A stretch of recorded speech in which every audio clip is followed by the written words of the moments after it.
Hello guys, good morning buhay Pinoy Seafarers. So nandito po tayo sa Coco Cay sa bansang Bahama. Ayan po guys, ang katabi po ng Freedom. This is Freedom, and ang katabi niya ay Icon of the Seas. Ayan guys, Icon ang pinakamalaking barko sa buong mundo. This is Icon and this is also Freedom. Hello, good morning. I make it from vlog.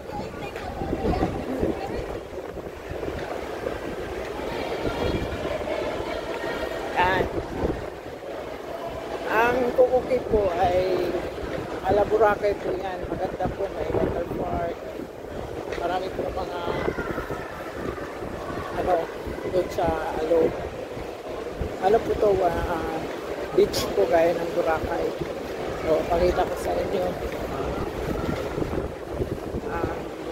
ayan yung Coco Cay. Yan ang Freedom.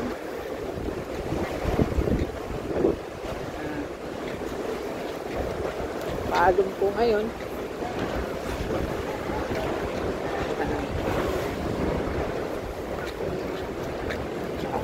So, natamaan tayo ng araw. Alam nyo kasi yung araw, maganda din yan sa katawan. Vitamin D po ang yan, makukuha natin.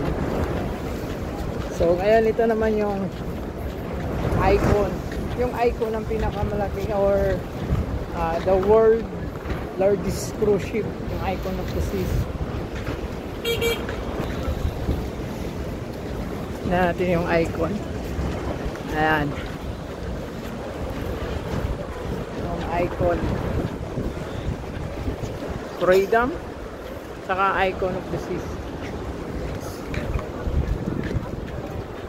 Guys, pakita ko sa inyo ang Boracay na perfect at Coco Cay.